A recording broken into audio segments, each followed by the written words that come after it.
This is the book Atomic Habits, a New York Times bestseller and the #1 best-selling self-help book on Amazon with over 100,000 5-star reviews. All because it claims that if you make small, manageable changes to your daily habits, you can become 37 times better at anything in just 1 year. And as crazy as that claim is, it's actually kind of true. So I'm going to share these 6 main takeaways from this book that you need to know in order to transform your life.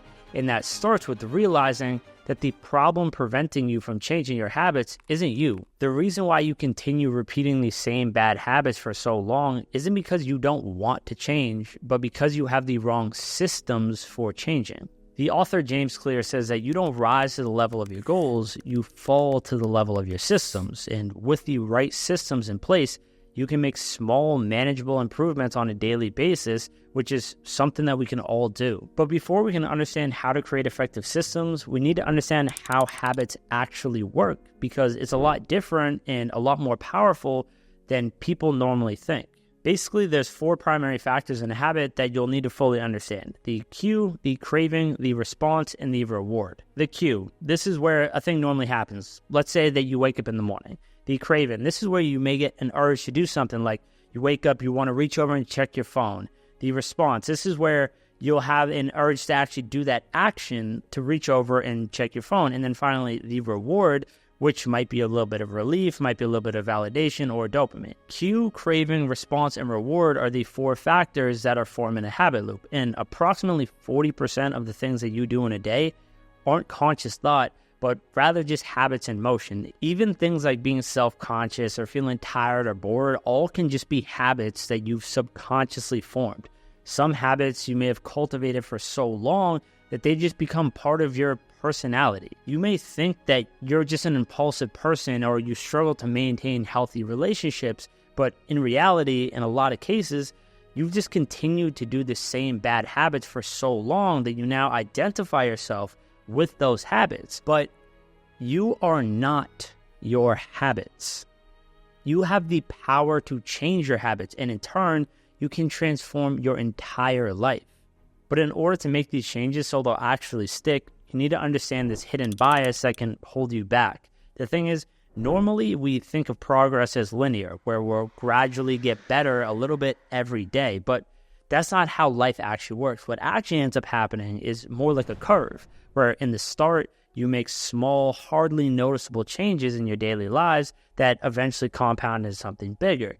This is what James Clear refers to as the valley of disappointment, where most people quit or give up. The good news is that you can actually fix this with one simple change: to focus on the process of achieving your goals rather than the goal itself, which you can do by creating effective systems for changing. When we do this, we train our mindset to think more in terms of long-term impact and trajectory rather than immediate results. Focusing on the process or systems for changing also has a ton of other benefits. Like, for example, you won't feel discouraged when results don't come as quickly or as easily as you may have predicted. And this actually makes discipline incredibly easier. If, for example, you know somebody who's always able to go to the gym and they just always seem to be on top of everything in their life, and maybe you don't understand exactly why, well, this is probably how. For example, in my life, when I first started my business, I worked for 6 months full-time and made literally $0 in revenue. But the thought of quitting or slowing down didn't even cross my mind. I actually remember telling my roommate at that exact same period of time that success is guaranteed. The only uncertainty in my life is when I succeed, not if. Fast forward a couple of years, and people were surprised when all of a sudden I got more noticeable, tangible achievements like buying a supercar at 25 or becoming a millionaire and buying my mom her dream car at 26, all while traveling the world full time. The thing that I saw during those 6 months that made the discipline with no result easy for me was the fact that I was focused on getting better every day. I was just focused on moving in the right direction, and as long as I was doing that, I knew that success would be inevitable. But James Clear also expands on this by giving 4 reasons why focusing on goals aren't as effective as focusing on the process. First, both winners and losers focus on a goal, so it's not a differentiation point. Second, goals are almost always monetary or extrinsic changes. This can be known as an extrinsic motivator, which typically aren't as effective for long-term motivation. Third, creating goals creates an either-or problem, meaning that you've either achieved something or you haven't. It's very black and white, making it more tempting to quit if you consistently feel like a failure. And fourth, what happens to you after you achieve the goal? After achieving a goal, you can run into the dopamine prediction error, where you think something is going to be so great or it's going to solve all your problems, but it ends up not being as great as you thought it was, and then you end up less motivated than ever. So in order to create effective systems, we need to focus on these layers: the outline, which is what you get, the process, which is what you do, and your identity, which is what you believe. Normally, when creating systems or setting goals, you'd start with the outline, which is the thing that you want. But what you should actually be doing is starting with what you believe in or your identity, and then building from there. For example, your goal isn't to drive a nice car or to own a nice house. It's actually to become a wealthy person. And then from that place of truly embodying an identity as a wealthy person, you'd be able to own that house or drive that car. Now, the process of cultivating a different identity involves the habit of how we see ourselves and talk to ourselves, which, when done effectively, will make everything else in this video and this book a lot easier to implement. Okay, so now you know how habits work and how to create the right systems for changing. But what do you need to do in order to actually change your habits? Well, basically, there's 4 key things that you can do to easily change your habits. First, make it obvious. Listen to this. The biggest determining factor between people who seemingly have high willpower versus those with low willpower is just access to temptation. So our goal is to make the habits that we want to quit as difficult and far out of sight as possible, and make the habits that we want to grow as accessible as possible. The problem is that it isn't because of a lack of motivation that most people can't stick to habits, but due to a lack of clarity. So we want to bring our attention to our daily habits and label them as either positive or negative. Something like a score sheet can help with this. Then you can do habit stacking, which is when you utilize habits that you already do, like brushing your teeth or going to bed, and using those as a cue to stack on new desired habits. Another great way to help make habits obvious is to have different spaces in the house for different uses. If you spend a lot of time in your bed, for example, not sleeping, your brain will start to associate your bed with the place that it doesn't sleep, making it significantly more difficult to fall and stay asleep at night. The same is applicable for everything in your house. So you can have an area where you work specifically, an area where you sleep specifically, an area where you chill,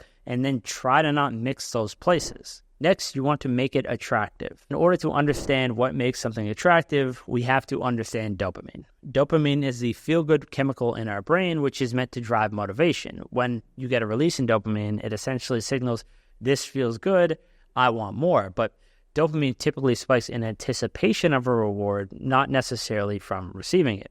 So it is the temptation to act that drives us to act, not the action itself. And the best way to change this to make something attractive is to find a good group of people that will reinforce your desired behavior, or essentially reinforce your behavior as being normal. Another great strategy is temptation bundling, where you'll combine something that you want to do, like watching Netflix, with something that you need to do, like working on your side business. Next, we want to make it easy. Just like making it obvious, you want to make it as easy as possible to develop the positive habits and as difficult as possible to do the negative ones. You can do this by priming your environment, which means putting things in a place where they're very easy to find. Or you can use the 2-minute rule, where you just do the most basic form of an action, like reading a book for just 2 minutes and then putting it down. Now, although you'd think that reading for 2 minutes doesn't really help, this is actually very effective because you're creating the habit of actually doing something, being the person who takes the action. And then after establishing that habit of consistently showing up, you can just build from there. Next, you want to make it satisfying. What is immediately rewarded is repeated. What is immediately punished is avoided. I personally have a saying, fast money comes with long problems, and is no different from most things in life. Good habits typically don't feel as good up front, but pay off in the long term, but bad habits are the opposite. Think about it like getting into an ice bath. Sucks for 2 minutes, feels great for 5 hours. So our goal is to associate the positive long-term feeling with the habit that we're trying to form. Now, this is actually a pretty simple mental shift, but it can naturally make the habit that we're trying to form energizing where it was previously draining. But It has to be something that we truly care about in order to be effective. And if you do all this and just get 1% better every day, just 1%, you'll end up 37 times better at anything by the end of the year.